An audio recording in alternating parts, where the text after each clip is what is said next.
Showtime.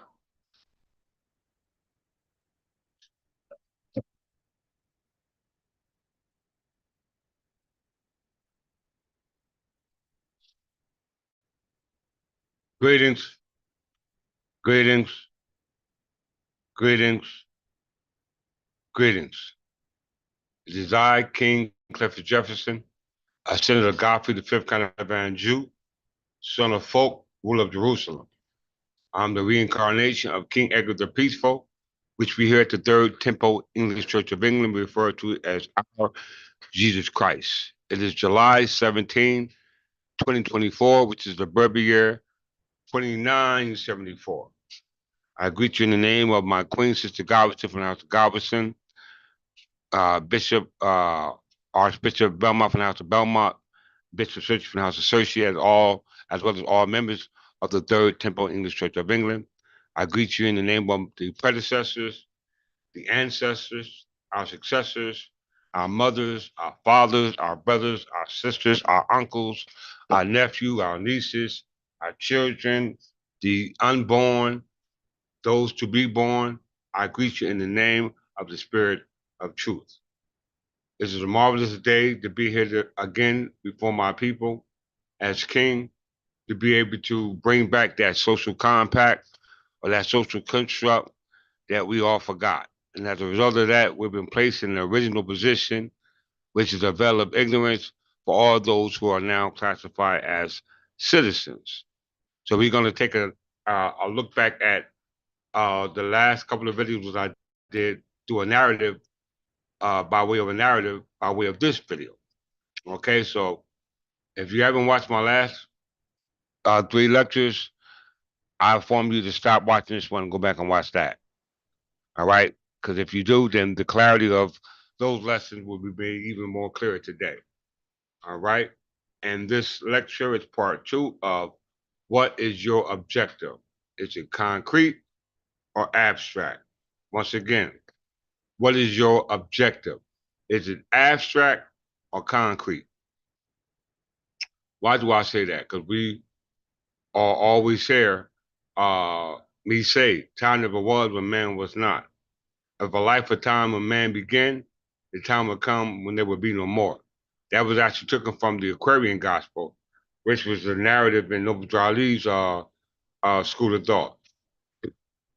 And it's very important to understand that if you use these terms, if you quote these terms and not understand what these terms mean, you're going to be held liable because it sets no conclusion for your premises. Okay? Once again, it sets no conclusion from your premises, which is all about mathematical solutions based upon mathematical statements, which are mathematical proof based upon one premises. All right? So if you claim to exist, all right, and your existence goes back to time out of mind, it must be based upon some premises, all right, to draw forth a conclusion, because there's a gap in the time of space of you, your ancestors, your government, the laws, as well as the relationship you have amongst yourselves. When everybody came to be citizens here in North America, you were all classified under a color, okay? A color, no ethnicity, no nationality. Your only identity is that you were an immigrant, a migrant, a naturalized citizen from that day the statute was created until this day, to this present day. So all those who are viewing, including Brother DeVere from the House of DeVere, greetings to you on this platform. Uh, you need to take this lesson serious. All right, without further ado, let's get started.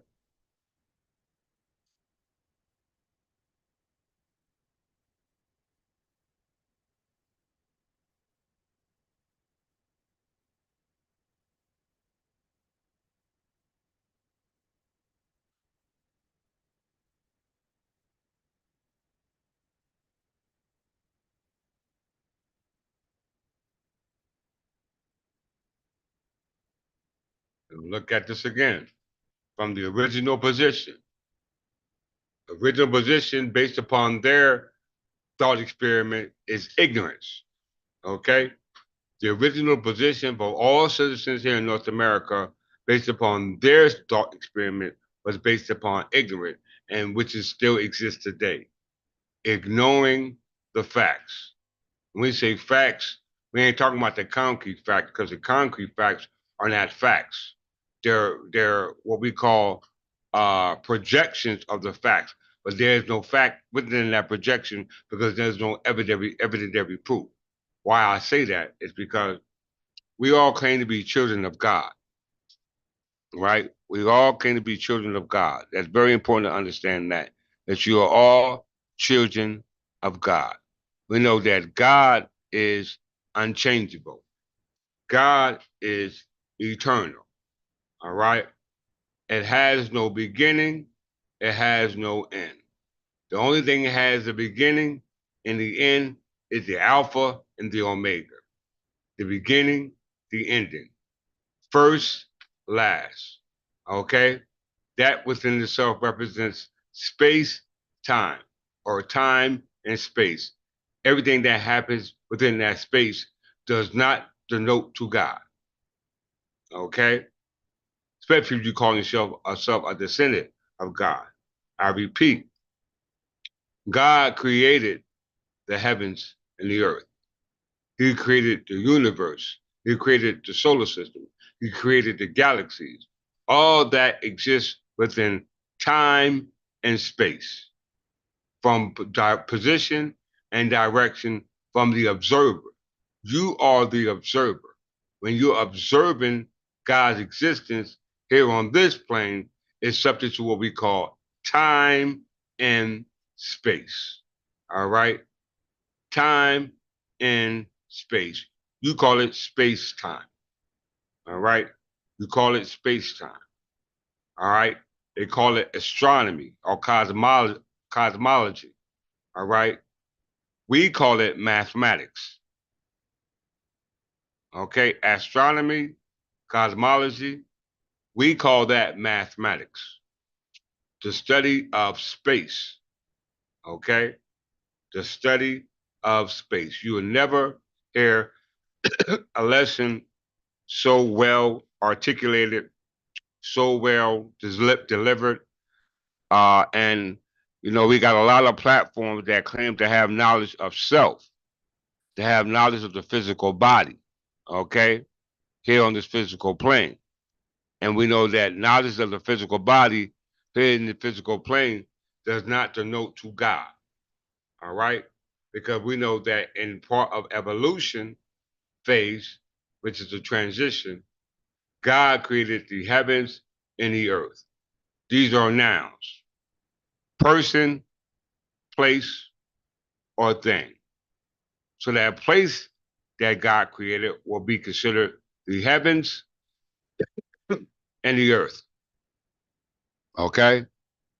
The things that exist that God created will can be considered the planets, the stars, the galaxies, plants, humans, birds, concrete objects or physical objects. All right. Very important for you to understand that. In the beginning, God created the heavens and the earth and the universe, because the heavens represents the universe and everything within the universe, the galaxies, all right, and every other term that's used. And when we deal with the study of what we call astrobiology, all right, but we have to understand, where do we come in the picture as children of that creator? Okay, if you are the same, if you are of the same DNA of the creator, the genetics are still in you. All right, the memories of that genetics are still in you. There's a gap in the memory of the genetics which resulted from a biochemical and biophysical change that's happening within you now, as a result of you forgetting your original position. And that's what we're going to discuss today. Okay? Very important. Because if God created the heavens and the earth, which is a place, there had to be a space to put that heaven and the earth there. If God created a place to put things, the heavens and the earth there, with those things, including you, the person, then there must be space to put it. All right. We know that when that space was created to put that place there, then whoever created that place thought, well, let me create something. Okay. Let me create some things to put in that place once that space was created. Very simple mathematics. And the only person that create that place by creating that space has to be something or someone that's cognate. Okay? That's cognate, has a conscious faculty outside of or contrast to what we call perception, that's created through your sensory. Very, very important. We know that when that place was created and the things were created, such as the birds, the plants, the animals, hell, even the elements. All right? The last thing was created was man. The last thing that was created was man. And man was subject to space and time. Everything within the human body or the physical body or the physical object is bound by its surface. The surface of our boundaries are the skin. Outside of that boundary called the skin is what we call space. Ever heard? It's nothing but space between us. All right? But that's the surface.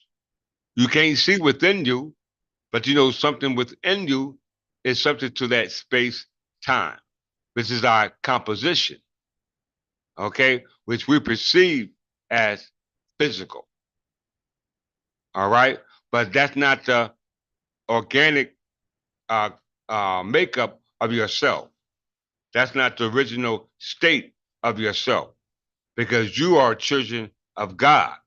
And if you created by God, then you are unchangeable. Okay? You are unchangeable. You're not subject to space time. Okay? You're not subject to space time. All right? So if you're not subject to space time, you must understand what is it that existed before space time. We must understand what it put that space there for time to exist. All these things we must take into consideration. And the only way you can do that is by studying mathematics. Okay? So if you watch my last lecture, you'll be right on point with me today.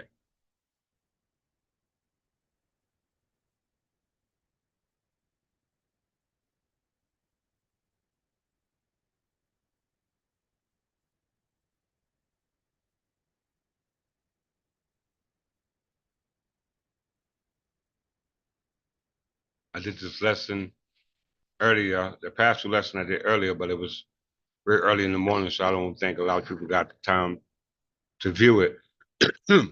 But if you are viewing this lesson now, please join the chat and voice your comments and your opinions, as well as any questions. All right. And I'll be sure to be able to answer them with a concrete answer. All right. Not overlooking the abstract based upon the true objective we have here at the Third Temple English Church. You know, we said Third Temple English Church because the Third Temple English Church is the physical church, but it's a spiritual residency. All right, it's a physical church. When I say physical, it's a physical church, but it's something not built by hands.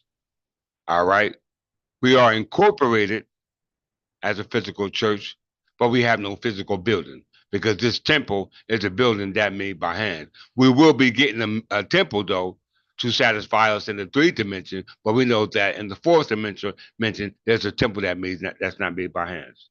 That's what we come to talk about today.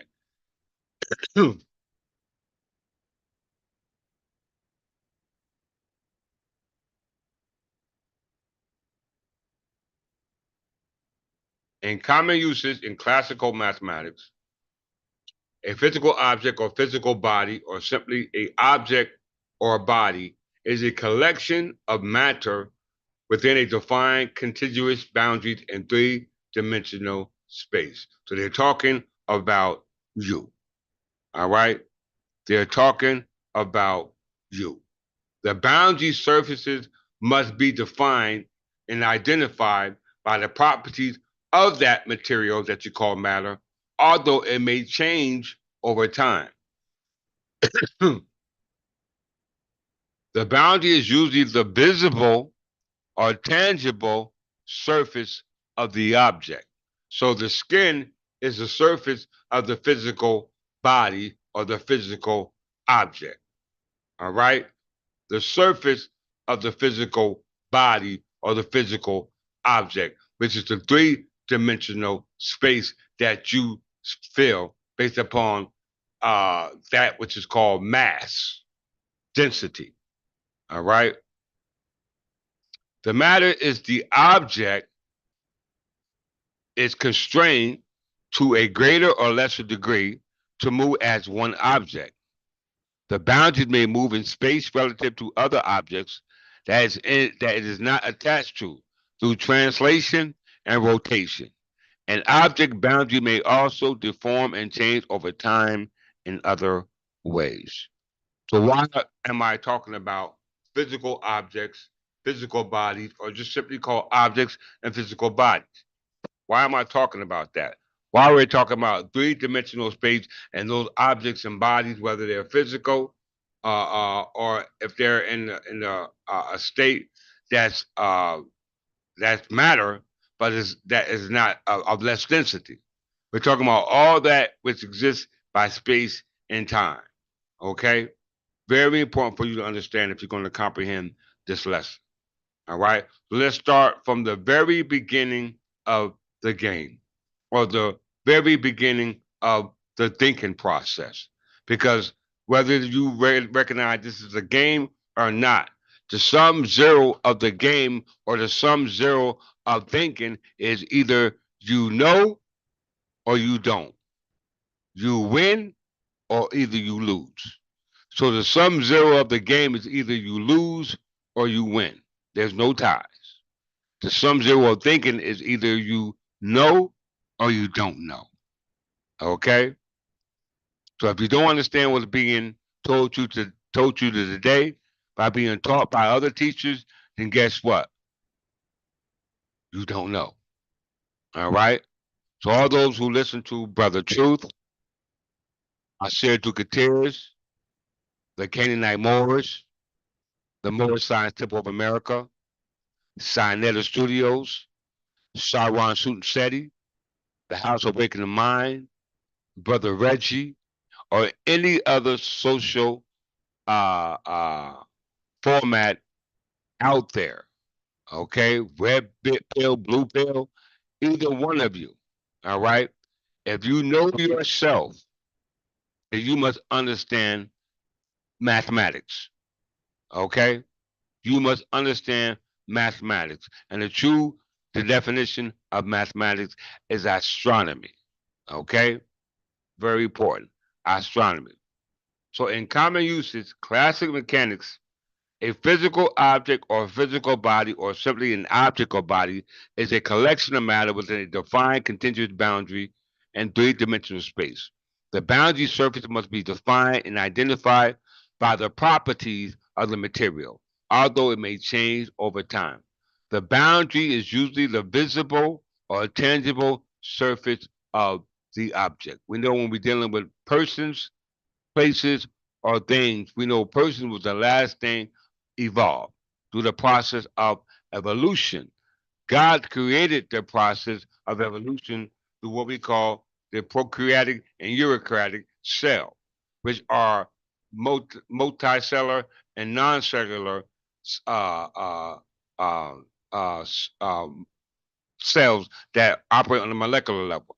We know that prokaryotic cells are cells that are has no nucleus, all right, but yet has the ability to transfer genetic material by way of horizontal gene transfer to cells that are multicellular, which are those cells that have the ability to become multidimensional.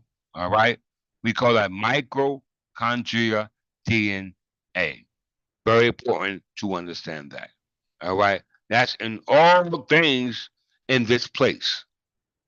Okay. Including persons. But they all came about through evolution, through the process of the creation of space and time. Albert Einstein called that general theory of relativity. It's contrast to special theory of relativity. And that's what we're going to discuss today. All right. Let's move forward.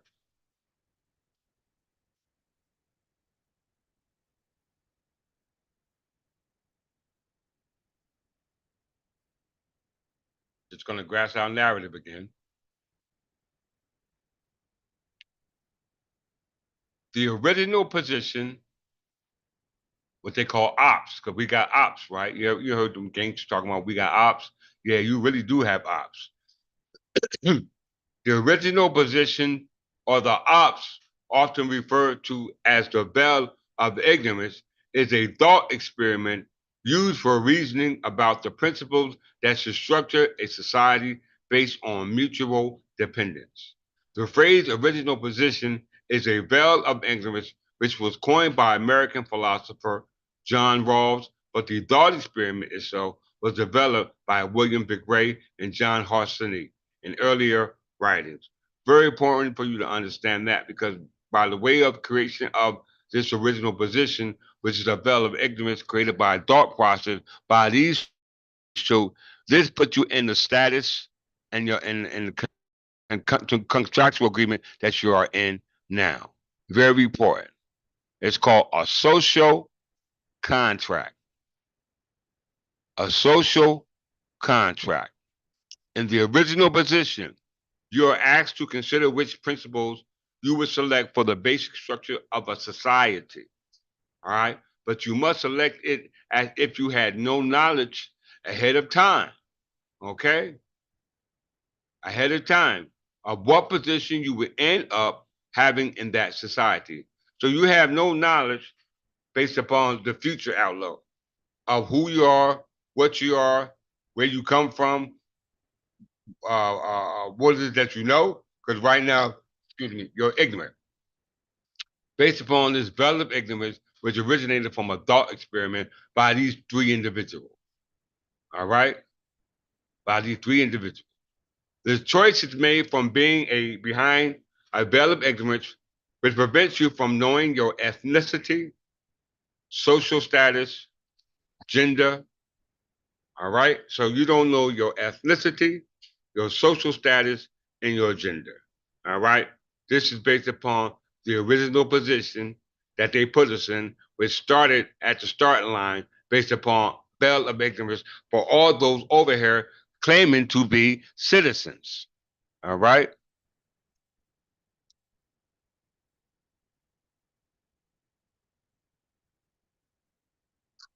In Rawls' theory, the original position plays the same role that the state of nature does in a social contract.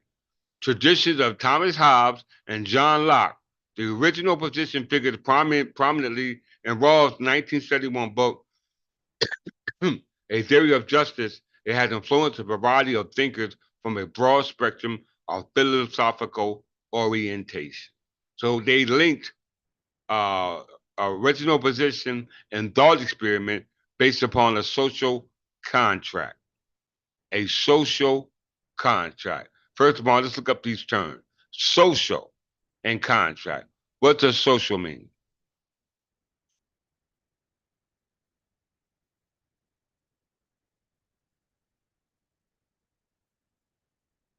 Status. All right.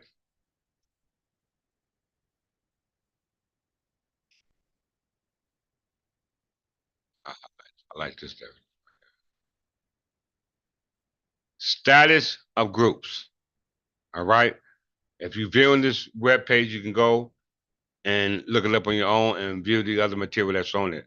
But I'm only using that fits the narrative that I'm trying to paint for you, brothers and sisters. Max Weber developed the idea. We know idea or a concept. We know a concept is based on uh, uh, one's thought. Okay, idea is a concept, and the concept is based upon one's thought. Okay, Max Weber developed the idea of a status group, which is a translation of the German stand, plural standee. Status groups are communities that are based on ideas of lifestyle and the honor the status group both assert, and is given by others. Status groups exist in the context of belief about relative prestige, privileges, and honors. People in the status groups are only supposed to engage with people of like status. And in particular, marriage inside or outside the group is discouraged. Status group in some societies include professions, club-like organizations, ethnicity, race, and any other socially developed, devalued group that organize interaction among related equals. So you, under the original position, based off developed ignorance, you don't are not part of a status, a group that has status. All right, because you have no ethnicity, you have no race, you have no social construct. All right, so it's very important to understand when you say your status, you understand what status means. Because status is based on a contract. Okay, because it says social contract. So that means that the contract is a contract between you and society. We know society is dictated by its government, its laws, its representatives, its affiliation with the represent its government, its laws in reference to the public welfare, which you are the ones they're supposed to be taking care of. All right, because you are the ones that you have put in care of. They are in care of your welfare. Very, very important. So we see that the original position based off of developed agreement has nothing to do with one status, but it has something to do with a contract. So what contract means?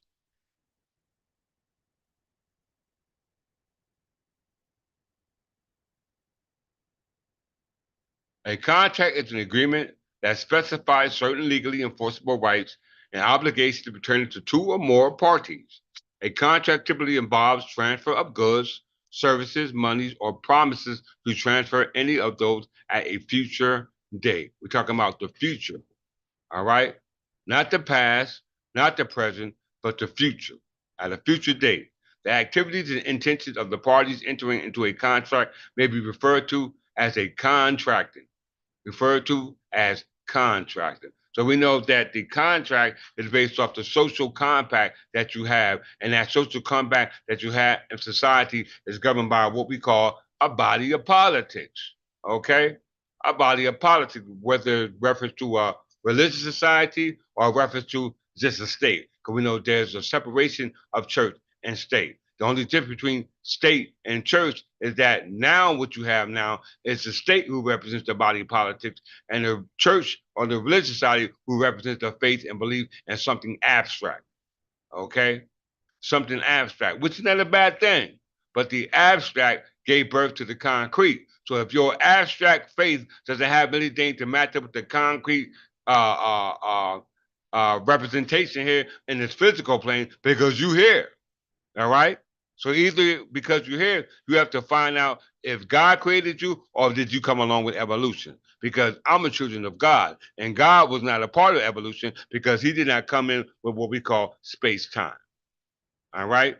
We were the gods who created space to put that place, time, and those people in it, such as those people who evolved, are part of evolution, the great chain of being. All right?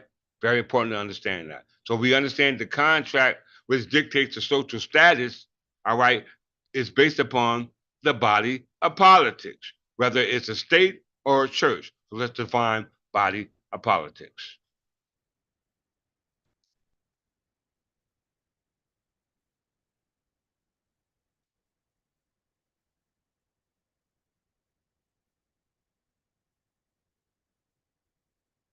Levi meaning law and athlete meaning sin.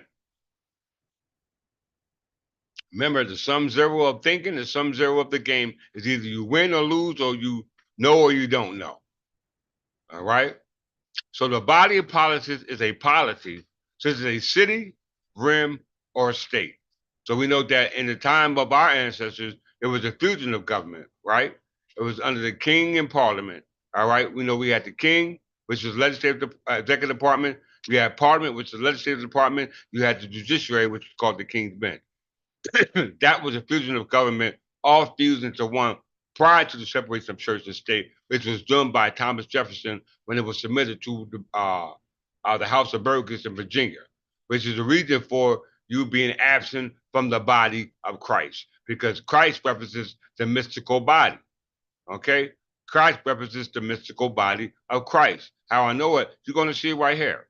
The body of politics is a polity such as a city, rim, or state considered metaphorically as a physical body. Historically, the sovereign is typically portrayed as the body's head, and the analogy may also be extended to other anatomical parts, as politically reading of Aesop's fable, the belly are in its members. The belly and the members. The image originated in ancient Greek philosophy beginning in the 6th century and was later extended in Roman philosophy. Following the high and late middle revival of the Byzantine Corpus Juris Civilis in Latin Europe, the body posture took on a jurisprudential significance. So there you see the abstract manifested in the concrete, because jurisprudence has to do with the law. Okay? Jurisprudence has to do with the law. Jurisprudence is philosophy and the theory of law. Now you're getting into what we call one of the philosophers or historians or legal scholars named Henry James Summermain. We're going to talk about him in a second, because it says that jurisprudence deals with the historical origin going back to law. Okay, going back to law. Jurisprudence is a philosophy and theory of law. It's concerned primarily with both what law is and what it ought to be. That includes questions of how a person and social relations are understood in legal terms and of the values of the law. So this you're talking about the judiciary, not the legislative branch, not the executive branch, but the judiciary branch. We know that the Chevron deference case, which is based upon the Chevron doctrine, was overruled in regards to administrative law being able to interpret questions of law. Okay? Yes, a tombstone has been put on it because the body of politics, in reference to the law governing the body of politics, and the execution of those laws governing the body of politics is overseen by the judiciary. All right? So we see that based upon following the high and late medieval revival of the Byzantine Corpus Juris Civilis in Europe, it states that the body politics took on a jurisprudential significance by being identified with the legal theory of the corporation. You hear that? The corporation. Everybody familiar with corporations, but what type of corporation? A state incorporated corporation or a church religion incorporation. Very, very important. There's a difference. All right. Some churches are not incorporated having a body of politics. All churches that are incorporated just have a religious faith. All right. So that means God ain't in the picture. That's what he was talking about the original position that they put you in based off that veil of ignorance, knowing damn well that you should have an ethnicity and a social group based upon society that protect your well-being. If you ain't got that, then guess what, brothers and sisters? You have been duped. Why? Because you no longer are subject to God. God imported the king, and king was representative of crown land, and we know crown land represents the land, all right, that you're on. So we see here it states that the body politic took on a jurisprudential significance by being identified with legal theories of the corporation, gaining salience in political thought from the 13th century on. In English law, the image of the body of politics developed into the theory of the king's two bodies and the crown as a corporation soul. We are a corporation soul. I am the corporation soul. The corporation soul is a natural person, seagull person, not a physical person that evolved from evolution. Because evolution is a stage and a transition from one dimension, two dimension, three dimension. We understand when you're dealing with the king's two bodies, we know that in that concrete world, in the abstract world, we reference to what we call Jesus Christ. In the concrete world, we reference to what we call King Edgar the Peaceful, which I am the reincarnation of, or the personification of, by way of incorporating those laws into this modern day corporation, contrast to the modern corporation called an aggregate corporation, because there's only two types of corporation: an aggregate corporation and a corporation soul. Not a sole proprietorship, totally different. All right, let's build a little bit more.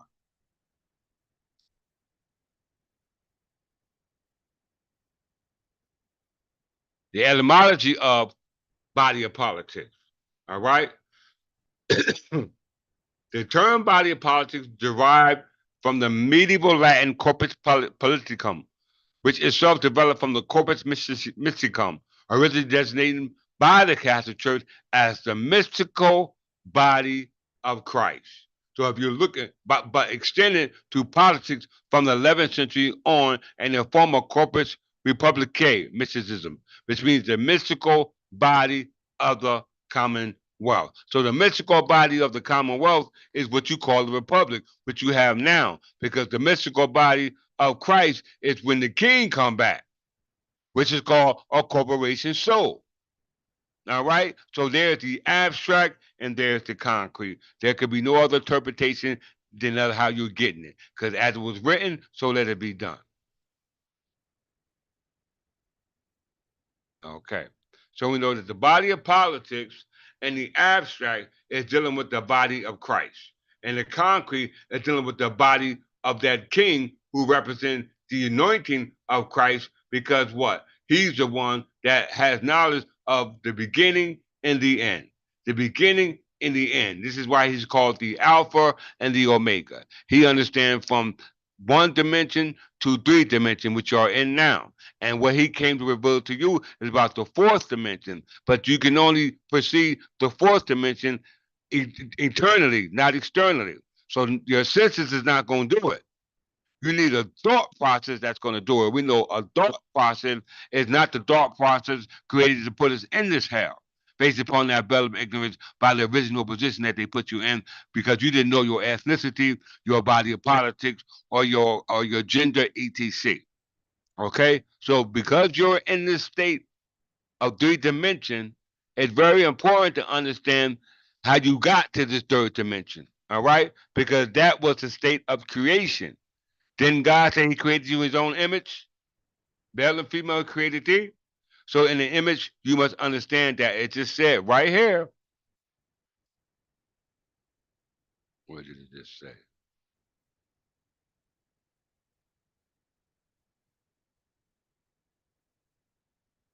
It said right here in English law, the image of the body of politics. Here's the word image of the body of politics developed into the theory of the king's two bodies of the crown as a corporation soul. It's very important because the crown, the corporation soul, the crown land was all under the authority of King Edgar the Peaceful, which I am the reincarnation of by way of incorporation to the latter corporations that our ancestors created, because they were the ones who created corporation. by way of what we call a charter. All right. So let's get on with this marvelous lecture.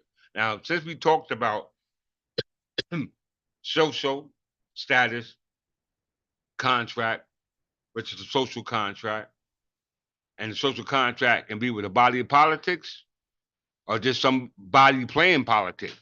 All right. And we know the body playing politics is what you call your Republican with Democratic Party.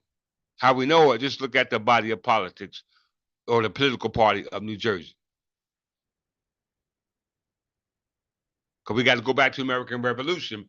There was a United States at the time of the American Revolution, and we know that the 13 colonies, or what you now call states, had a prior contractual agreement before they created the new contract, which makes those contracts null and void. Because we know what contract makes law. Okay? American Revolution concerning politics of New Jersey, because New Jersey was at one time called the Crown under King and Queen Anne, but it was a Commonwealth. All right, it was a Commonwealth all the way from King James Oliver Cromwell till Queen Anne. It was a Commonwealth. Even with Charles II, it was a Commonwealth. Why? Because it was an interregnum. The king could not take his position because it was not operating under the King of England. It was operating under the Kingdom of Great Britain. And Kingdom of Great Britain was a unification between England, Ireland, and Scotland under the de facto kings under the Scottish monarch, going back to what we call King James VI. Okay? Prior to that, all the Scottish kings were worn with the Plantagenet crown. Okay, and the Plantagenet crown is very important because the Plantagenet crown, as you're going to see here today, were the ones who created the schools in which these people who went to create this thought experiment based upon the bill of ignorance to put you into this game. Okay, very important. If you haven't watched those prior lessons, you will be lost. All right. So according to Politics of New Jersey, it all started in 1776. It says in 1776, the first Constitution of New Jersey was drafted, written during the American Revolution, and created a basic framework, a structure. So in order for us to win, we have to restructure the structure they built on top of our structure by restructuring. This is what you call the Industrial Revolution. Okay? They're built on top of us. Written through the American Revolution, it created a basic framework for a state government and allowed all inhabitants of this colony of full age who are worthy of 50 pounds proclamation money to vote. This called suffrage, including blacks. Okay? So black was included in this new game they play based off the development ignorance of you not knowing that you're the one who invented the game. Okay? Because we know Dred Scott case said if you turn our eye towards the dark ages, it wasn't us who was enslaved, but it was the white man. Okay? Everybody needs to go check out that Dred Scott case. It says here, married women could not own property under the common law. The Constitution declared itself a temporary and void if there was a reconciliation with Great Britain. So if there was a reconciliation with the crown of Great Britain, not Great Britain, the crown of Great Britain, because without the crown, there will be no Great Britain. All right? Because the crown represents the monarch, and the monarch represents the individual acting as the monarch. Because as I always say, positions don't change, people do. Positions don't change, people do. All right? All right. So we're talking about social status, social contract, which represents a social contract based upon the status that you get, which is based upon that body of politics. And the body of politics that you have now, based on what we just read regarding the politics of New Jersey, was supposed to be a reconciliation with the crown. So either the only two stats you can have is with the crown or New Jersey. And we know the crown is where nobility comes from. We know New Jersey is where those who were colonies who were subject to the crown. That means that you were a servant. Okay? Very, very, very, very important to understand this. All right.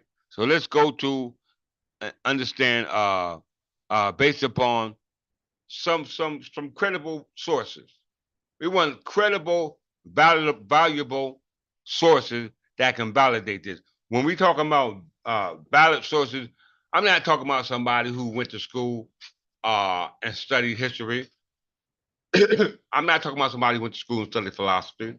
I'm not talking about somebody who went to school to study alchemy, mathematics. I'm talking about somebody who went to school to study law, because what governs evidentiary proof is the law. And we know the law in Anglo-Saxon time was called mathematics. Okay? We call it mathematics. The law is governed under mathematics, but you didn't slice it and dice it up that it means so many things now. All right? So we have to attack it from the law. Okay? The law. We know law governs all the elements. All right? Land, air, water. Okay? Land, air, water. Very important. Those are all subject to what we call space and time. It all came about through a state of evolution. At one time, it was not. Like I always say, time never was when man was not. If the life of time began, the time would come when he would be no more. So if you don't know yourself before the time of evolution, and based upon he who said you evolved, then guess what? You subject to that time. You can't make the transition because you don't remember. There's a gap in your understanding about who you are, and where you come from. This is why we have that term called engrams. All right? Let's review that term again because it deals with neuropsychology, psychic, psychology, the mind. An engram is a unit of cognitive information imprinted in physical substance. Physical substance, we know what a substance is physical properties of any material. Theorized to be means by which memories are stored. We know memories are thoughts. Memories are not senses. Memories are thoughts. Let's define memory. Very important. I'm pretty sure none of y'all actually defined the word memory.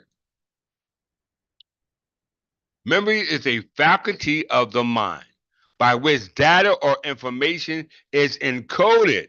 Hear that word? Encoded, stored, and retrieved when needed. It is the retention of information over time for the purpose of influencing the future action. So right now, without that past memory, you ain't got no future. It just said it right here. It said memory is based off stored, encoded information that is retrievable when needed. It is the retention of information over time. And we know when they say time, we're talking about everything within the space called space-time. And that includes you. All right? Because everything you see based upon the surface operates off the five faculties, which is taste, touch, smell, sight, and hearing. And that's a perception. And all that perception has to be decided by the brain, which is sitting in a box of a skull. It ain't got no eyes. It has to make sense of the electrical signals that originated from the impulses or the stimuli that came from what we call converting of that message, which we call energy, which is by way of what we call transduction.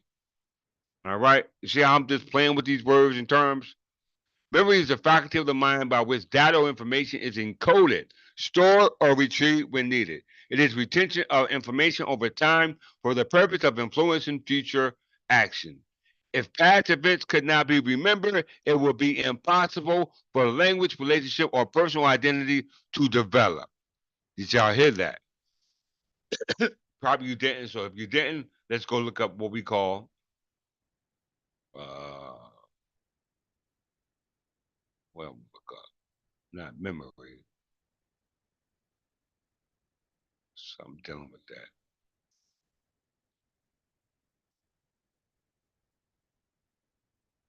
Where is it at? Oh, let me go back. I remember. So you know what memory is. Memory is very important because memory is where engrams come from. Because engrams is a unit of cognitive information imprinted in the physical substance. So when you print something in physical substance, it's encoded, all right? And that's the genetic material information that allows the phase transition to take place so that you can achieve or accomplish the objective, all right? Which was an abstract objective, not the concrete objective. Because if you think that everything here in the physical is what you're going to be existing when God come back, you are highly mistaken. Okay? You are highly mistaken. Because God is not physical. All right. So all y'all run around calling yourself God, guess what? You're not God, because God created you through a state of evolution. So it was a time when you were not, and there was never a time when God was not. And God created you, so there should never be a time when you were not. And that means you cannot exist in what we call time and space. See how I break that down? So it says engram is unit of cognitive information imprinted in physical substance theorized. That's a cognitive faculty which is based upon mathematic proof or mathematic statement, which is based upon a proposition, based upon the premises, which bring forth a conclusion. All right. So we see that it's a theorized by means of which memories are stored in a biophysical or biochemical change in the brain or a biological tissue. You heard it? Biological tissue. You say biological tissue, you're talking about the surface. All right? That's two dimension. And when you perceive things from the two dimension, from the sensory, then you get three dimension, because three dimension is based upon matter, mass, or density. All right? Very important. When you look at it from a cognitive faculty, there is no density, mass, or volume, because it deals with voidness, vacuum space, all right? Empty space, all right? Very important. Why? Because we are trying to see if we achieve what we call immortality, right? Aren't you trying to seek immortality as a physical body? That's what we all seek. Hell, Albert Einstein been trying to achieve it. All right? That's why they in there dealing with mathematics. So let's deal with immortality.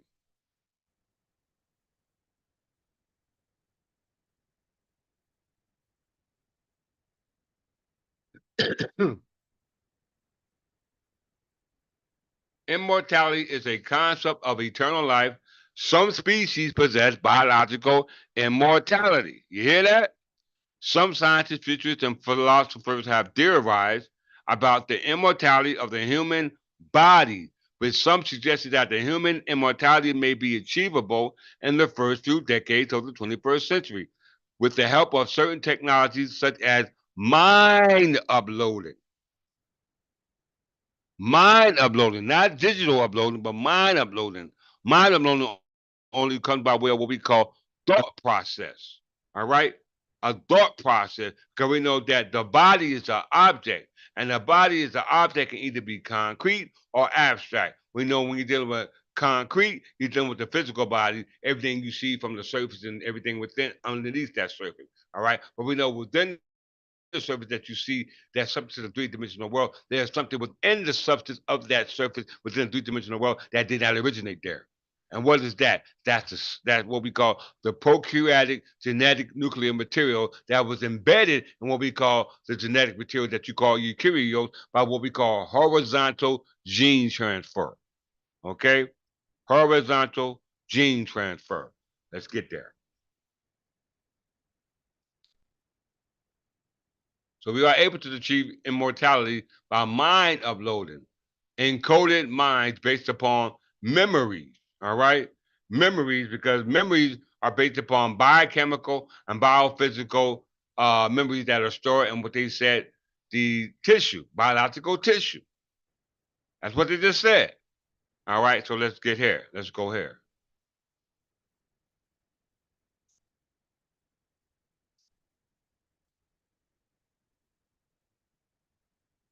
The Rule of the Clan by Mark Weiner. Everybody needs to get this book if you haven't. Let's just check out Mark Weiner first of all. Let's get his background.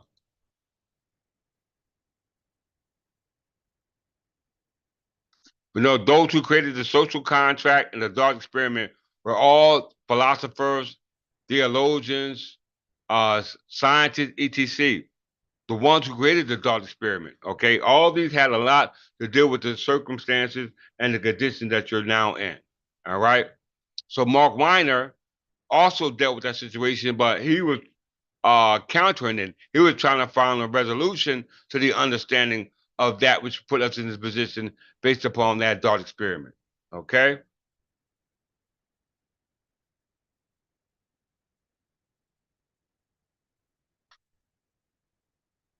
Mark Weiner is an American writer, documentary filmmaker, and a legal historian. He retains the position of professor of law at Rutgers University School of Law, Newark, where he teaches constitutional law and legal history. Though he turned to a full though he turned to a full-time writing career in 2012 and stopped actively teaching at the school, his blogs at his website, Worlds of Law. Okay, so we see that he has a degree in law. All right, teaches at Rutgers University, so he has some credible honorary status. Okay, very important. So we're gonna take some of the material based upon his theories, all right, based upon his premises to draw our own conclusion, all right, draw our own conclusions. Because most of these people now and in the past studied the information that was taught and the schools created out by our ancestors. What school am I talking about? Oxford University and Cambridge University. Oxford University and Cambridge University, Albert Einstein, Isaac Newton, Sumner Maine. All these top-notch scholars went to these schools to learn what? Mathematics. All right, mathematics. Let's just view it. Let's just see. So this is Mark Weiner's book, Root of the Clan.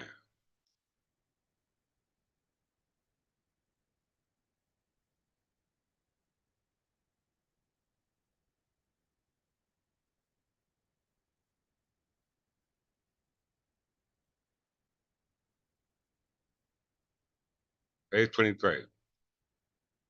It's going to be talking about some of the things, same thing we just read on Wikipedia about social contract, social compact, status, all right, veil of ignorance is going to be discussed in this book right here. The Ruler Clan, all right? Very important. Everybody get that book.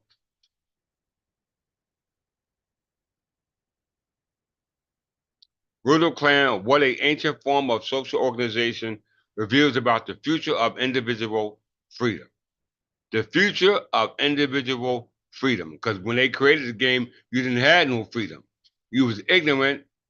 You didn't have any knowledge of yourself, and you didn't have any mutual dependency based upon a society that give a damn about you. All right, very important.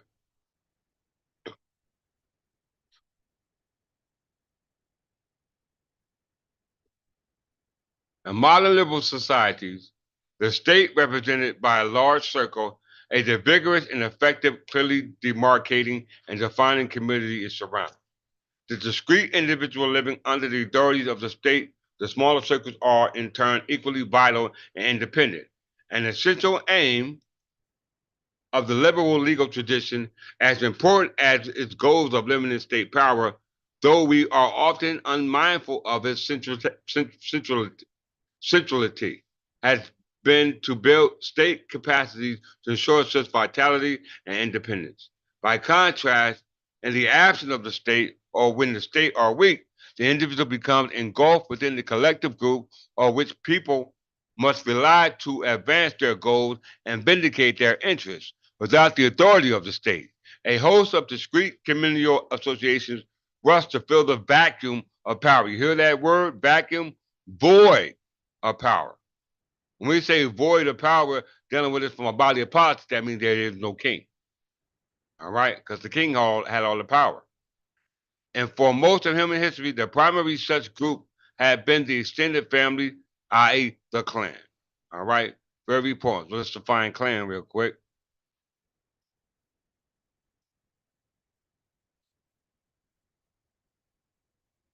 Clan. A clan is a group of people united by actual or perceived kinship and descent.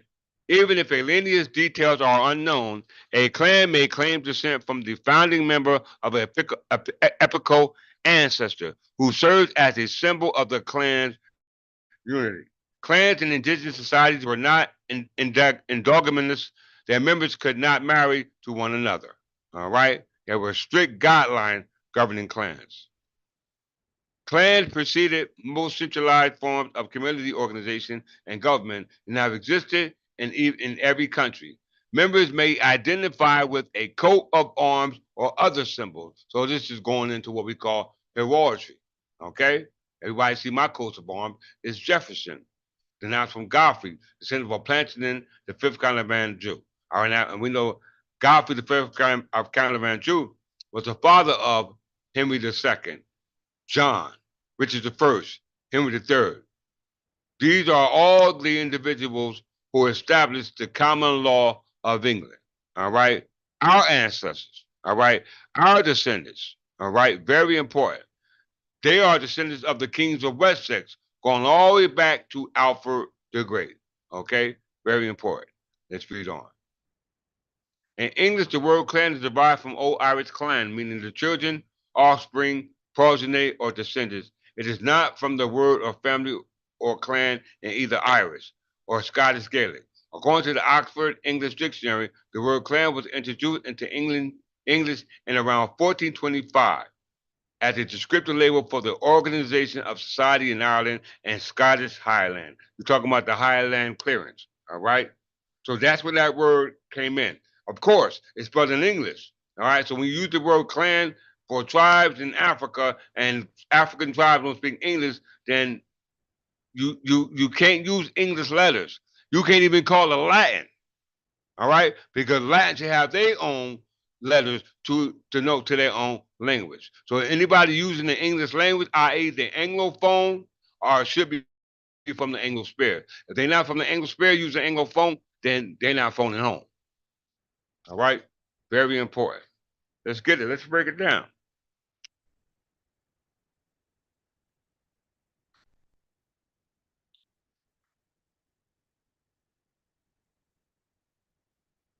The clan is a natural form of social and legal organization. It is far more applicable in human terms than the modern liberal state, and people quickly reflexively turn to it in the want of an alternative. Left to our own devices, we humans naturally build legal structures based on real or fictive kin ties or social networks that behave more like ancient clans. Our instinctual drives are not only psychological and sexual, but also legal. The impulse is part of who we are as human beings, or human body, or human object. Very important, don't forget those terms. In this book, I therefore invite readers to engage in what might seem to be a contradictory exercise, to consider what societies governed by the rule of the clan can teach citizens of modern liberal democracy.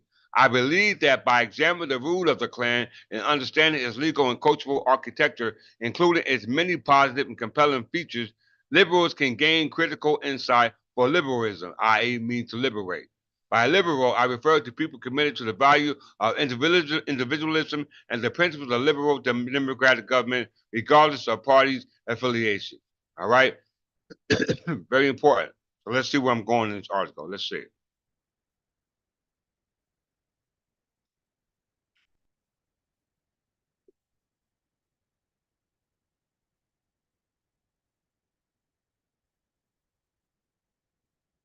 Here is the presence of a weak state.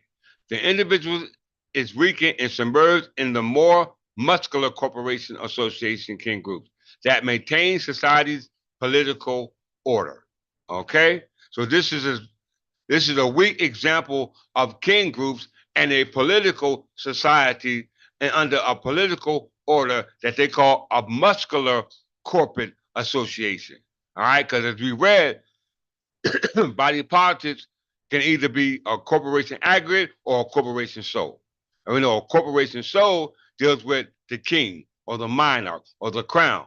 We understand that those who deal with the corporation aggregate is those dealing with the interregnum, commonwealth. There's no demise and a transition from one king to the other. Why is that? Let's read it. Because these muscular corporation associations. The founding father of legal history and legal anthropology, Henry Sumner Maine, had an illuminating term for such communities. He called them societies of status, which he contrasted with communities he called societies of contract. So there's a difference between a society of those who got status and those who don't have status but are subject to the contract that those of status made to them through their thought experiments under what they call that field of ignorance that put you in that original position from the start go. Okay? Everybody's on the same starting line, and you gotta find your ethnicity. You gotta find your social group. You gotta find your gender of where you come from. Because when you came to North America, you didn't have it. You might have had it when we were brought here, or when your ancestors immigrated here prior to their homeland or their motherland. But right here in these lands, you don't have no status. I don't care who you are, what you call you claim yourself, you don't have no status because the game ain't can't be played like that. They're not gonna allow you to be in a position as a player and the creator of the game. No, it's not gonna be that. As I said, sub-zero of thinking and sub-zero of game is either you win the game, lose the game. Sub-zero thinking is either you know or you don't know. And those who have the bill of ignorance in the original position based upon no ethnicity, you don't know.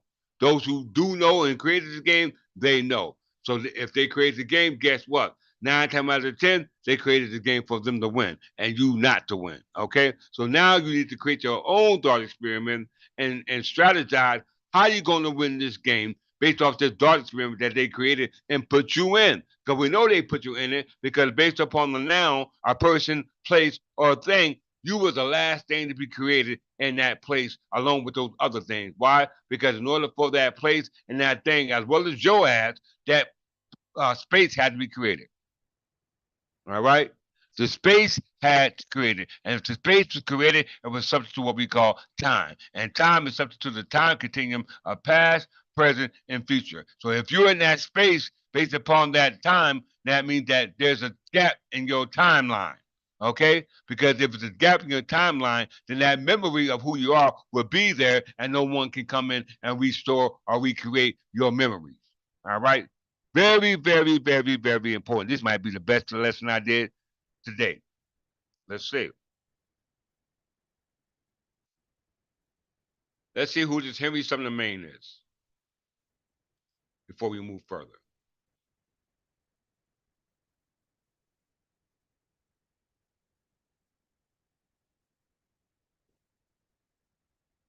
I mean, I only got uh I'm not gonna go off on nobody. Sir Henry James Sumner Maine was a British Whig, a comparative jurist. He is famous for the theses outlined in his book Ancient Law.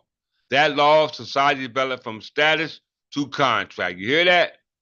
From status to contract. We know that when the veil of ignorance was put on us in the original position, it was based off a thought experiment based upon a social contract. He talking about from status to contract. Let's just make sure I got that right. Okay? Original position. It says right there. Rawls' theory of the original position plays the same role that the state of nature does in the social contract. We know social deals with the status in society, and we know that that denotes to the contract that you have. All right. And according to them, you was ignorant. All right. You were ignorant in that contract because you didn't have any status in society. Why we know that? Because he just said it here based upon where was it at?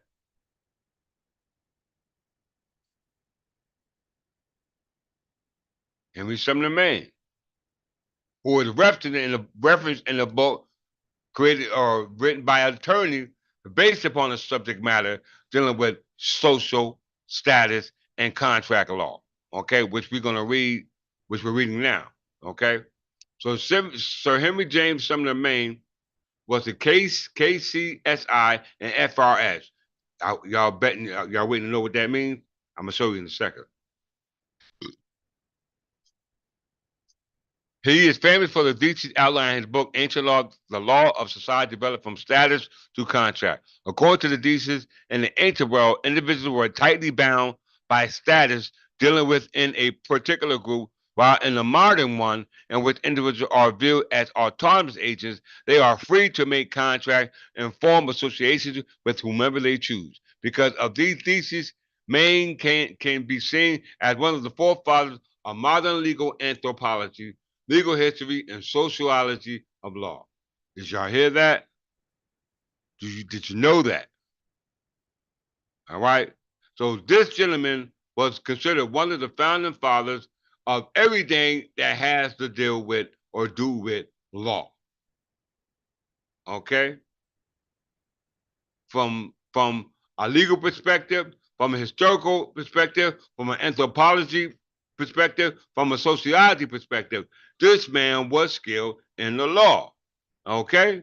So let's look how skilled this man in the law based upon his education. Education is very important. All right. What is this right here? So he was a member of the Orders of the Stars of India. All right. He was a member of the Stars of the Order of India. I guess that has to do with the Masonic line, right?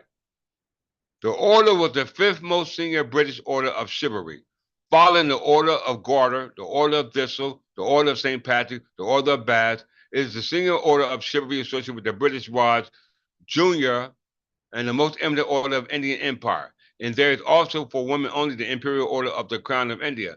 You'll notice that the Order of the Garter, following the Order of the Garter, is now higher than the Order of the Garter because the Order of the Garter was founded by who?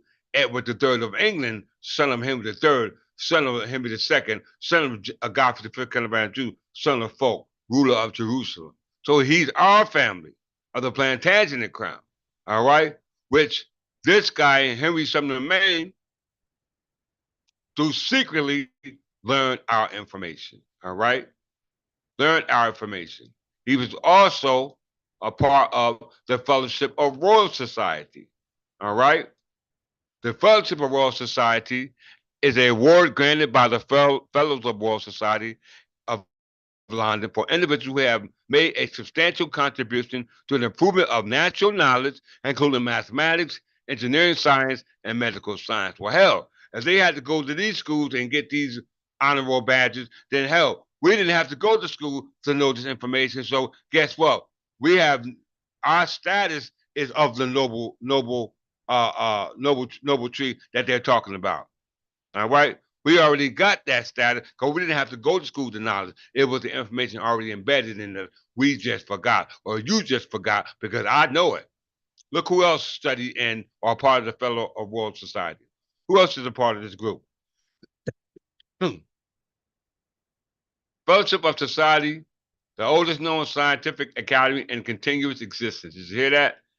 Is a significant honor. It has been awarded to many eminent scientists throughout history, including Isaac Newton, Benjamin Franklin, Charles Babbage, Michael Faraday, Charles Darwin, Ernest Rutherford, Surendra Ramanujan, Albert Einstein, Paul Dirac, Winston Churchill, Subrahmanyam Chandrasekhar, Dorothy Hawkins, Alan Turing, and many more. Okay? So all these individuals, all these people went to study the science of mathematics. Okay? The science of mathematics. And we know mathematics is the study of abstract objects. Abstract objects are mathematical objects, which are objects that originated in the fourth dimension. You call it the tesseract. Okay? Very important for you to understand that. If you don't understand that, please go watch in my previous lecture. Okay, so we see that Henry Sumner Maine was both of these royal honorary societies, and we know that the majority of the scholars, besides him, were part of these same honorary societies, and these were the men of thought. And what did they get their school of thought from? Let's find out.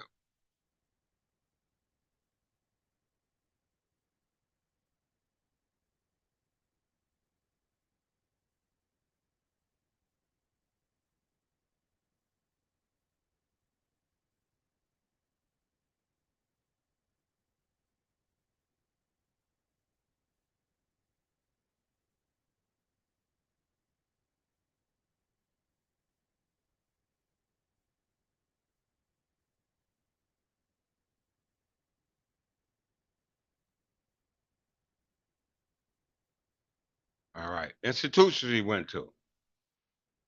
He went to University of Oxford, University of Cambridge, University of Calcutta. All right. His institution that he's went in, I mean his fields he studied was what? History and law. History and law. That's our favorite thing to study. History and law. Why is it very important? Because the history and law that we study was that which was created by our forefathers who created these universities that you call Oxford and Cambridge. Yes, our ancestors created Oxford and Cambridge, and that which they studied at Oxford and Cambridge was that of history and law. What law? The common law. What history? Anglo-Saxon history, because history and law are one and the same. Okay? He studied in the Inns of Court. You hear that? Very important for you to understand that. Let's go back to the article. Rule of Clan.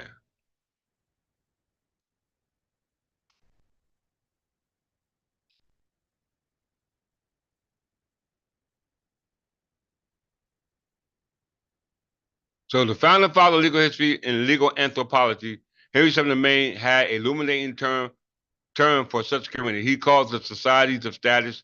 He called them societies of status, which he contrasted with communities he called societies of contract. But there's two: societies of contract and societies of those who had status. All right, those who had status. Let's move a little further. We need to get this book, everyone.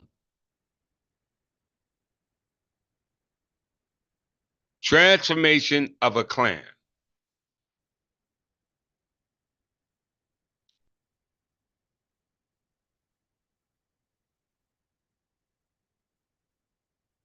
How do societies move from status to contract? How do people governed by the rule of the clan transform into nations guided by a liberal rule of law? How can reformers within clan societies build states that treat individuals as worthy in themselves, as citizens rather than as a member of their kin group? And how can liberals facilitate this transformation in ways that are both effective and ethical? Right, so these are vital questions for liberals across the globe. Both citizens of liberal nations and liberal reformers with clan societies need to understand how societies can be best developed in state institutions that are dedicated to the public interest and capable of fostering modern individualism. Doing so will create an enduring link between long-term security of liberal states and the growth of personal freedom as lived reality for people across the world. Unfortunately, for many people, these questions, to say nothing of their answers, are profoundly suspect. Posed in a public forum almost anywhere in the world today, they would quickly elicit pointed, off-stridden criticism. Skeptics would claim that seeking to advance liberal values in traditional societies is an act of Western cultural arrogance. They might also charge proponents of those values with hypocrisy, or perhaps worse, with naive declaring that Western powers use the language of liberal rights to conceal their true goal of extracting the world's economic resources for themselves. Such criticism is tragically mistaken. It saps political support for indigenous liberal reformers and puts the security of liberal nations at risk. Yet it is wholly understandable Western cultural arrogance can be breathtaking, and pretense has been a recurring fact for exercise of the Western power. Pay close, everybody. In particular, even for many people who themselves enjoy the personal freedoms guaranteed by the liberal state, the question of how our societies move from status to contract seems irredeemably tainted by its association with the history of European colonization. European efforts to modernize, or in the idiom of the day, civilize native populations brutally tore the customary social and political fabric of the Middle East, Sub-Saharan Africa, the Americas, and large parts of Asia. As a result, many Europeans became rich, and many colonized societies are still mending the damage. Colonial efforts for foster changes in societies of status came in many forms. Most notably, some Western states simply supplanted native legal systems with their own. You hear that? The approach taken by France and West Africa was especially comprehensive. Under the French policy of direct rule, local villages, councils, tribe chiefs, and kinship groups were all replaced by a French colonial administrator. You go back to the what's called the Ente Cordial, which was the a cordial alliance, all right, between France and United Kingdom and the United States for against Morocco because they were at war with Germany over the territory governing Morocco. Not Morocco in North Africa, but that territory called Marrakech on the Iberian Peninsula. Very important for you to understand that because we're talking about two territories dealing with landmass, dealing with people based upon their perception and identity of who they believe they are. All right. In the early years of the colonial project, remember this is a project, it's a thought experiment. France had hoped to extend the ideas and practice of Napoleonic laws for the new potential citizens of the country who raw material wealth it was seeking to appropriate. You hear that? Its efforts at legal reforms were accompanied by a program of cultural re-education intended to mold Native people into modern Western individuals. United States, Australia, and the 20th century, the Soviet Union, and Japan all undertook similar colonial, you hear this, cultural re-education programs in the name of their own political ideas. But in the time of the French accepted two-tiered system in which the precious few Africans were deemed citoyens, while the vast majority were considered simply subjects. The latter were required to abide by French administrative directives, even as they possessed a limited array of French rights. Disputes among them could be resolved in the first instance according to native law, but only as applied by French administrators or subject to their full appellate review. So this is why the Chevron deference case was overruled based upon administrative law, administrative courts, administrative judges who decide the question of law based upon the ambiguity in the statute was overruled because it was not based upon the ruling if there's any ambiguity in the common law. All right, they use it based off the specialty or the superiority or the consciousness of those who claim to be what they call knowledgeable. All right. So it's very important to understand that the questions of law and deciding questions of law are supposed to be left up to the judges. All right. But what judges is the question. Let's see. These policies were not without benefit from liberal perspective. French colonists limited slavery, polygamy, and other social evils, and they curtailed many clans and favorable fields. We're talking about the French. All right. We're talking about the French and the Muslim alliance. Let's go back to the alliance called the Old Alliance or the Old Alliance to get an idea of where I'm going with this because we know that back in the Old Alliance, we know that Moors or Arabs mix. Moors and Arabs are a mixture, but we know the original Moors who are a mixture of Arabs as a result of the mixture of Arabs mixing with Berbers. Yes, Arabs mixed with Berbers will birth what we call Moors. All right, very important to identify with the ethnicity or the social group that you claim to be a part of, because the Berbers were not Moors, the Berbers were not Arabs, the Berbers were Anglo-Saxon descendants. That's in the 1911 Encyclopedia. Okay, and it said that their government was written on and their uncode law was called the Magna Carta. Those were the Scottish king monarchs who were ruling the Kingdom of England de facto. Okay, very, very, very, very, very important. Let's see. Let's continue on. I'll move further on in this article for the sake of time.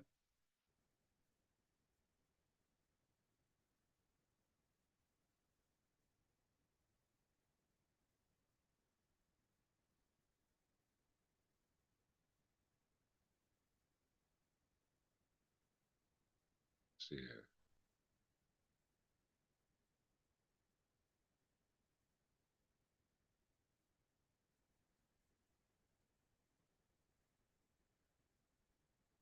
The histories of the Anglo-Saxon England and the early Islamic Arabia dramatically illustrated how the rule of law was built brick by brick from efforts to counter the drawback of the rule of the clan. You hear that? The history of the Anglo-Saxon England and early Islamic Arabia dramatically illustrated how the rule of law was built brick by brick from efforts to counter the drawback of the rule of clan. They show as well that persons begin to be treated as individuals rather than as members of status-based groups. You hear that?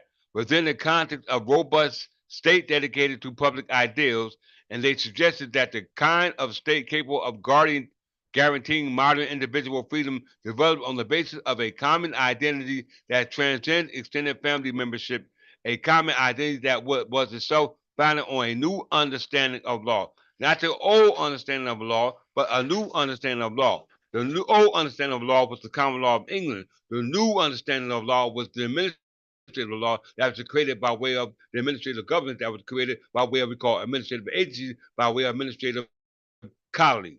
We understand that there was a difference in the Anglo-Saxon England and Islamic Arabia, because if you go back to the old alliances, we know that as it started out in this article, it was dealing with France.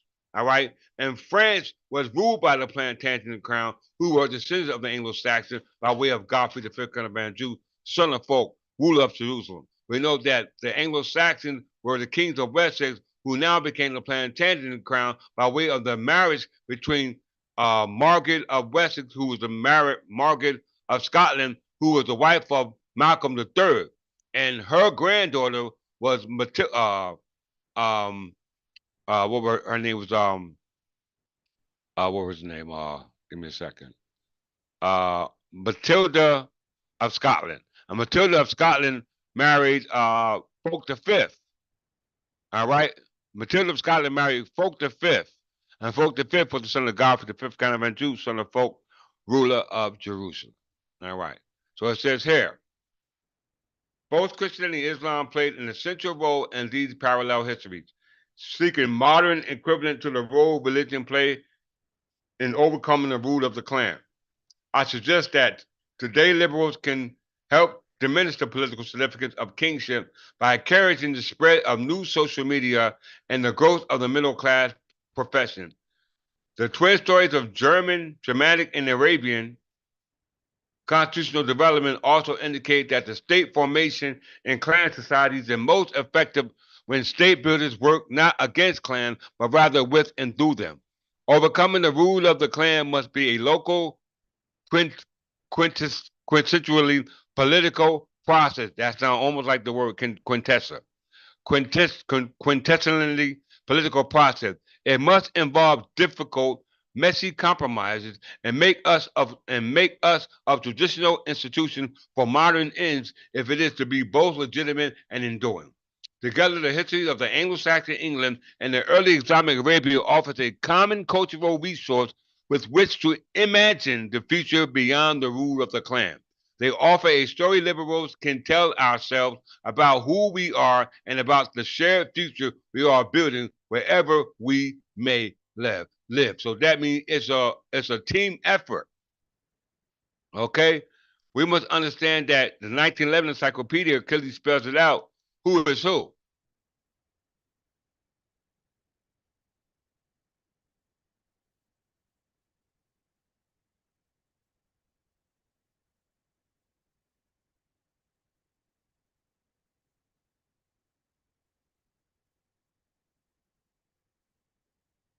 It says the invaders who have most affected the Berber race are Arabs. We just read that the Anglo-Saxon of England and the Arabs were two distinct groups of clans. Okay?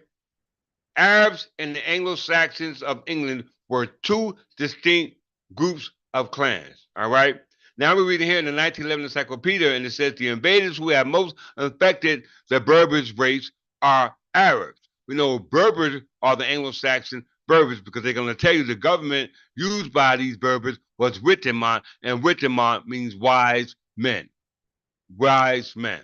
So it says that the invaders who most affected the Berber race are Arabs, but the two races with a common religion, often a common government, with the same tribal groupings have failed to amalgamate to any great extent. So they're talking about tribal groups, they're talking about clans, they're talking about kindredness. This fact has been emphasized by Dr. R.G. Latham, who writes,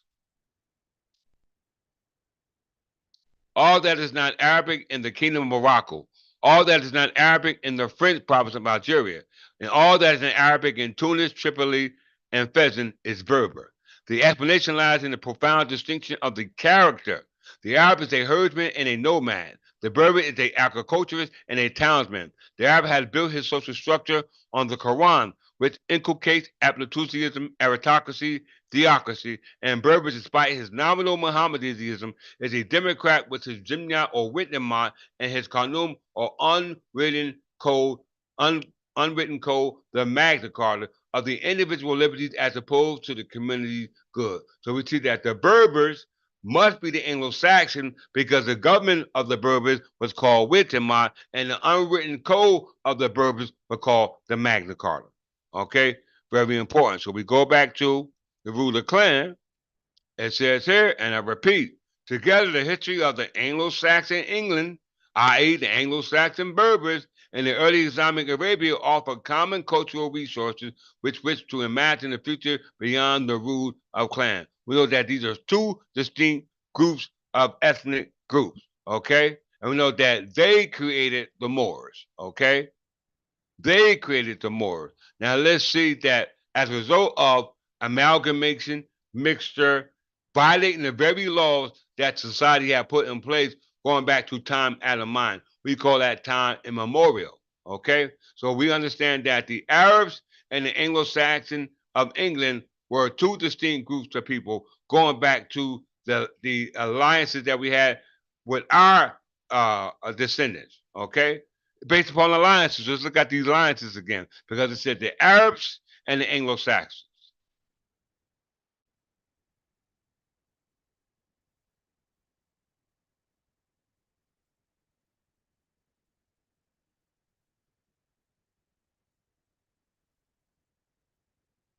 Birth of the Old Alliance. The dynastic turmoil caused by the death of 1290 of Scotland, 7-year-old Margaret, the Maid of Norway, left the covetous Edward I of England with an opportunity to assert his authority over Scotland. Edward I was the son of Henry III, and Henry III was the one who created the two universities that Henry Sumner Maine went to, Oxford and Cambridge. Okay? We see that the first alliance with Franks, who was governing France at that particular time, was an alliance between the Abbasid dynasty, who were Arabs, and we know the Abbasid dynasty got their start from Muhammad. Okay, let's just see. Abbasid dynasty.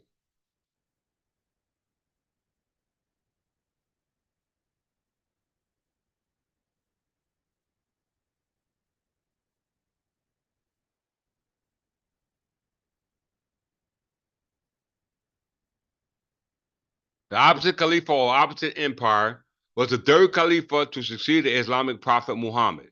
It was founded by the dynasty descended from Muhammad's uncle, Abbas ibn Abd al-Muttalib, from whom the dynasty takes its name. They ruled as caliphs for more than the caliphs from their capital Baghdad and modern-day Iraq, after having overthrown the Umayyad Caliphate in the Abbasid Revolution of 750 Circa era. The Abbasid Revolution had its origins, first success in the eastern regions of Khorasan for the Levantine center and Umayyad influence. So the Abbasid Khalifa, who was descended from Muhammad, had alliance with who? The Carolingians, who were of Frankish descent. It's right there. Okay? So that means that if they are, Muhammad is an Arab and they were aligned with the Frankish who were with England at a particular time, then we know that they were not of Anglo-Saxon Berbers. All right? They were not of Anglo-Saxon Berbers, without a doubt. Let's get it.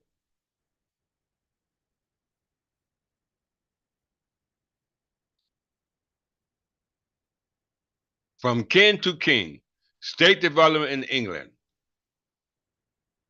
In 973, in Abbey in Bath, a great Anglo-Saxon king lay prostrated before an altar while the Archbishop of Canterbury wept with joy. This king was Edgar, I know as King Edgar the Peaceful. At the age of 30, he was in the 14th year of exceedingly successful reign. Under his rule, England revamped its currency, streamlined its central administration, sustained its military authority over a once restive island, and recognized its counties along lines that will remain essentially unchanged until 1974. The Archbishop was Dustin, a determined reformer of the English church and advocate for its monistic interests. Overcome by the king's humility, he sang the hymn to doom through his tears. We praise thee, O God.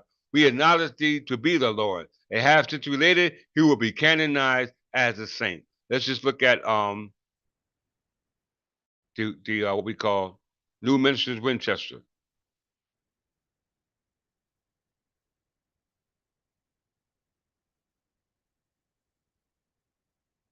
The New Minster Winchester was a Royal Benedictine abbey founded in 901 in Winchester in the English county of Hampshire. Alfred the Great had entered to build a monastery, but only got around to buying the land. His son Edward the Elder finished the project according to Alfred's wishes with the help of Saint Grimbald, who became the first abbot. It stood so close to the old minster that the voices of two choirs merged with the chaotic result. The body of King Alfred the Great was transferred to the new ministers. Saint Grimbald joined him, and it was also given the body of Breton, Saint Judoc, Saint Josie, making an important pilgrimage center. It became a Benedictine house in 963.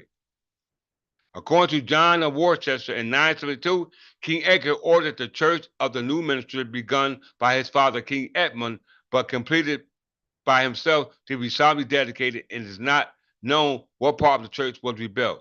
Queen Emma added a head of St. Valentine in 1041 with the building of the new cathedral at Winchester after the Norman conquest of England. The monks of the new ministers were obliged to move to High Mead to oust the northern city wall, thus founding the abbey high.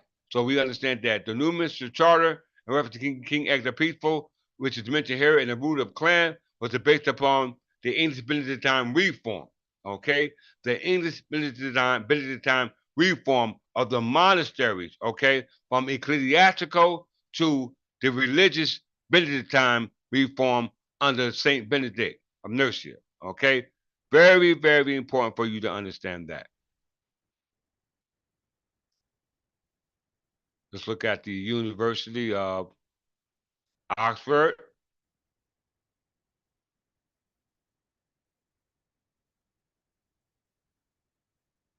The University of Oxford founded dates and date is unknown.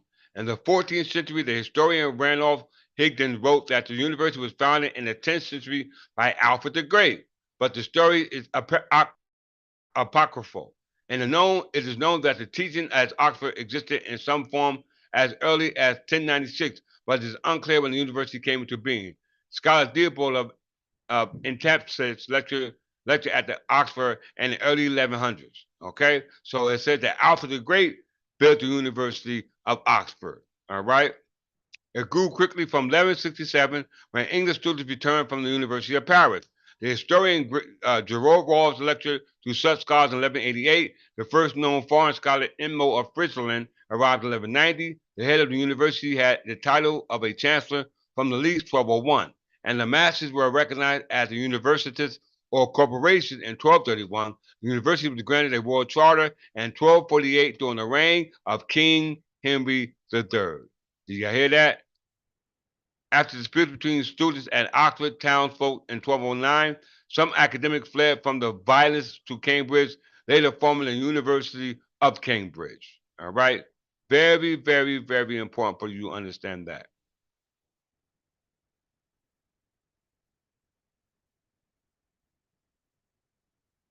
Let's go to Cambridge.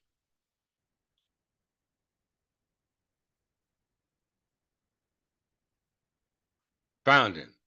Prior to the founding of the University of Cambridge in 1209, Cambridge and the area surrounding it already have developed a scholarly and ecclesiastical reputation due to largely to the intellectual reputation and academic contributions of monks from the nearly bishopric Church of Ely. The founding of the University of Cambridge, however, was inspired largely by the incident of the University of Oxford, during which 3 Oxford scholars at the administration of justice in the death of local Oxford area women were hanged by 2 authorities without first consulting ecclesiastical authorities, who traditionally would be inclined to pardon scholars in such cases.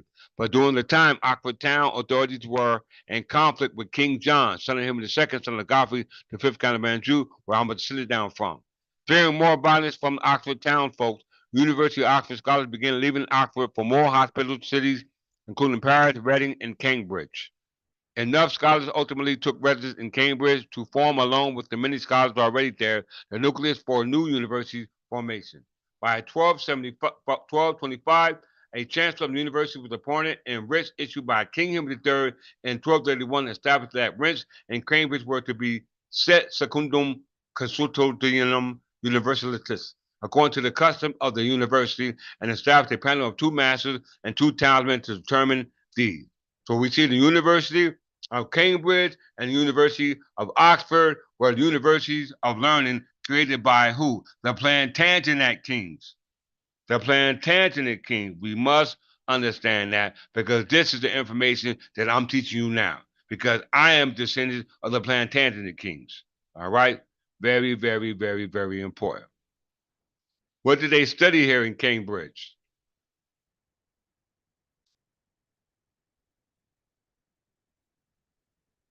Mathematics and mathematics physics. The university quickly established itself as a global leader in the study of mathematics. The university examination in mathematics, known as the mathematical tripos, was initially composed for all undergraduate studies for the Bachelor of Arts degree. The most common degree first offered at Cambridge from the time of Isaac Newton in the late 17th century until the mid 17th century. The university maintained a especially strong emphasis on applied mathematics and especially mathematical physics. Students awarded first class honors after completing the mathematics tripos exams are called wranglers, and the top students among them are known as senior wranglers, a position that has been described as the greatest intellectual achievement attained in Britain. So, hell, if they can achieve a higher ranking position based upon them going to Oxford and Cambridge, based upon them studying mathematics, then hell, we should get a degree too, because we understand what mathematics is. What mathematics is. What is mathematics? We already discussed in my last picture in closing.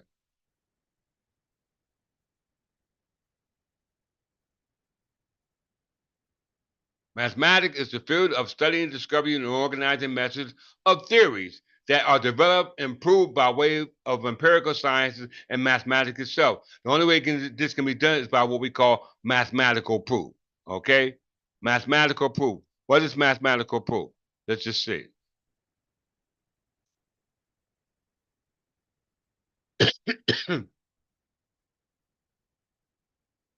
Mathematical proof proves mathematical objects. And mathematical objects are called abstract objects, which is based upon an abstract concept or abstract idea, which can only be discerned through deductive reasoning, which creates to what they call a theorem, which the premise is based off, which brings forth to a conclusion. So we see here, as we go back to mathematics, mathematics is involved in the description of manipulation of abstract objects.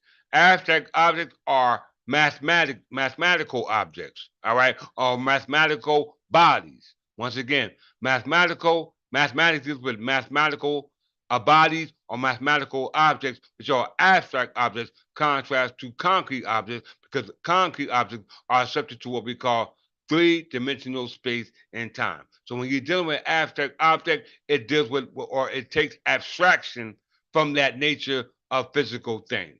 All right, which is the nature of things that we realize in the physical world. Okay, what is abstraction? Abstraction is the mathematics.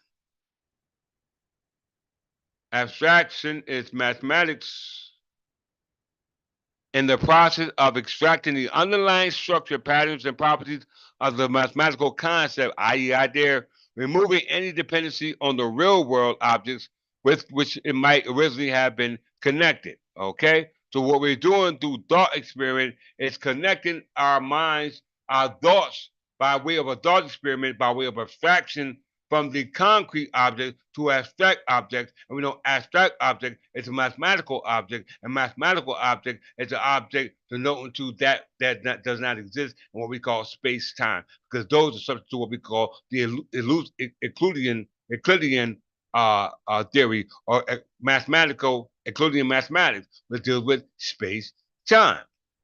So, what is mathematical object or abstract object? In closing, mathematical object is an abstract concept arising from mathematics. It is the usual language of mathematics. An object or body in anything that has been or could be formally defined, in which what one may do through deductive reasoning and mathematical proof, which is nothing more than a proposition. All right? Mathematical proof is a proposition. Proposition. Typically, a mathematical object can be valued that can be assigned to variables and therefore can be involved in formulas. So our obligation is to break down the formula. Okay? Break down the formula. Break down the what they call the uh uh formula is another word I wanted to use. It'll come to me. All right. Anyhow, mathematical object is an abstract concept. We know a concept is an idea or abstract idea arising from mathematics. Okay. And mathematics involves mathematical proof. Okay. Mathematical proof.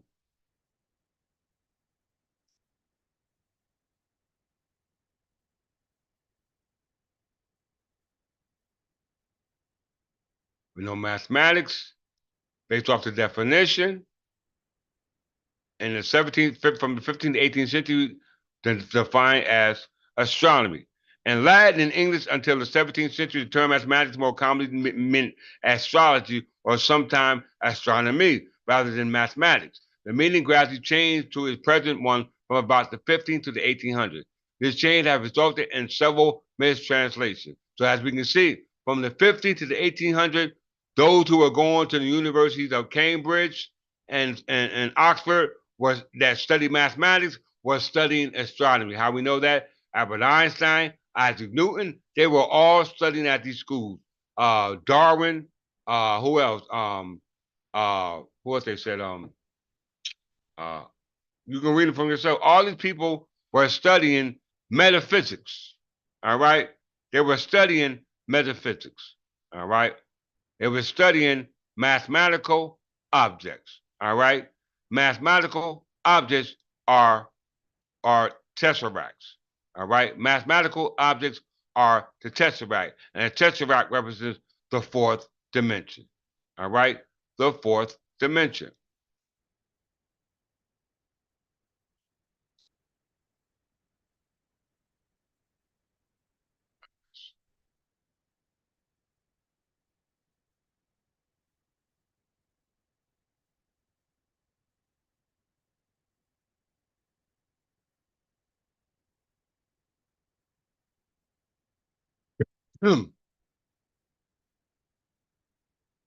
As you can see here, a picture of the tesseract is a denote to fourth dimension.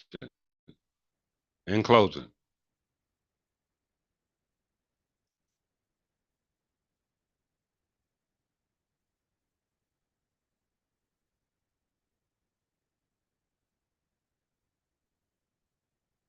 So an abstract object or mathematical object or just a object or body, all right, from a Dart experiment, it's a fourth dimensional space, is a mathematical extension of the concept of three-dimensional space, which is subject to time. Three-dimensional space is the simplest possible abstraction, all right, of the observation that one needs only three numbers called dimensions. Very important for you to understand dimensions to describe size, location of an object in everyday world. For example, the volume of a rectangular box is found by measuring and multiplying the length, width, and height. All right, here we go with the density because volume means density, mass. All right, so it's very important. There's a difference between the fourth dimension, which is extension of three-dimensional time and space, which you call space-time, which is up to what we call time continuum based upon time. Fourth dimensional cube, the tesseract. So if the thought experiment on an abstract object based upon mathematical object is based upon a fourth dimensional body, okay? A fourth dimensional body that's not subject to three dimensional space time. Very important for you to understand that because the fourth dimension is an extension of the three dimension, as they just said. Did they say that? Fourth dimension is an extension of the concept of three-dimensional space. What is three-dimensional space in closing? Shh.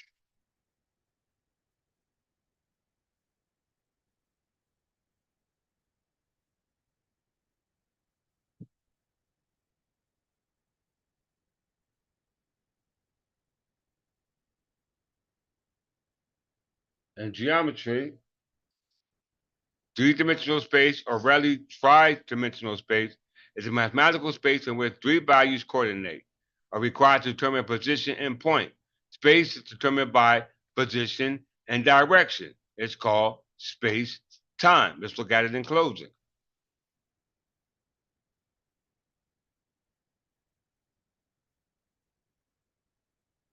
Mathematical space. Let's look it up.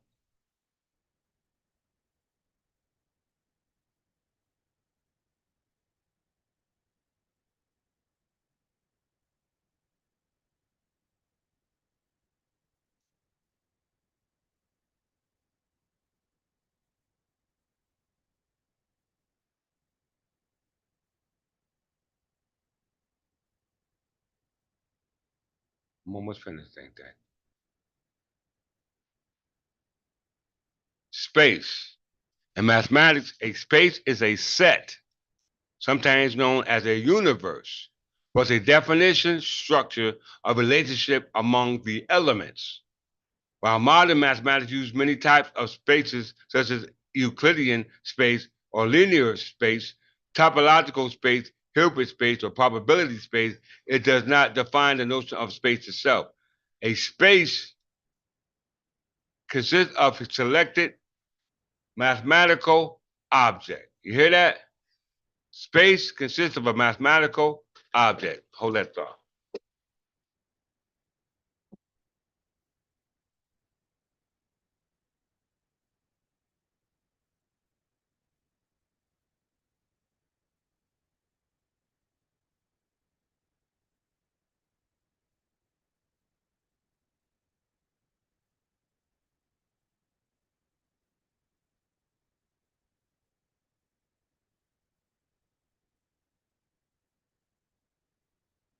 Okay, so space, mathematics is a set, sometimes known as universe, and universe can contain everything in space-time. So if you're dealing with abstract space, you must deal with it from abstraction. And abstraction is everything that's not a part of what we call space and time. So mathematical space is called universe. All right. We know the universe contains everything in space, time, energy, and matter. Let's just find it. And mathematics, and particularly this in the set theory category, theory type theory, or foundation of mathematics, and mathematics, a universe is a collection that contains all the entities one wishes to consider in a given situation. All right. Very, very, very, very important. All right. But it's still dealing with space time. All right. So in closing, if we know that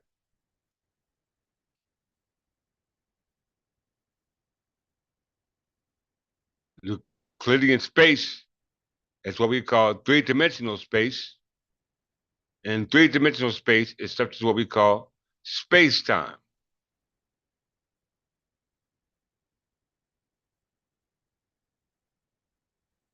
Let me pull that up in closing.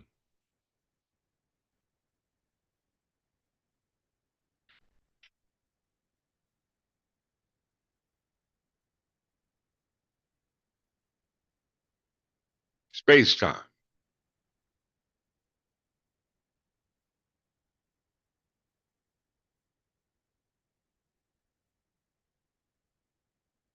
Space-time in physics, space-time are called space-time continuum as a mathematical model that fuses the three-dimensional space into a one dimension of time into a single four-dimensional continuum. So they're linked. You see that? They're linked. Three-dimensional space and four-dimensional space is linked, but time does not exist in fourth-dimensional space. You hear what I'm saying? Fourth-dimensional space represents a tesseract.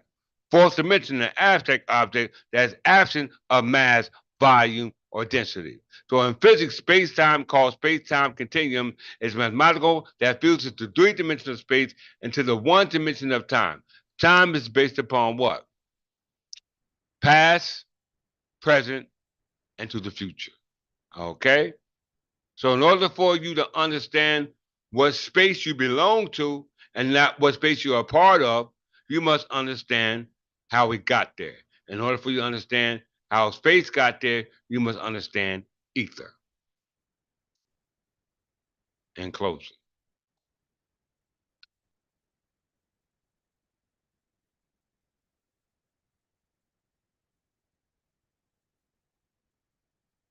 ether, in closing, as a classical element, I'm almost finished. Classical element, and we can see they already know about ether. It says classical element typically refers to earth, wind, air, fire, and later ether, which were proposed to explain the nature and complexity of all matter in terms of a simpler substance. It has similarity with sometimes referred to in local language as air as wind and to ether as space. It didn't say time and as space, it just said space. Okay? So it's very important to understand that as gods and deities, we must take our time and return home to the space where we originated. And with that, I'm greet you as I meet you, and as always, in peace.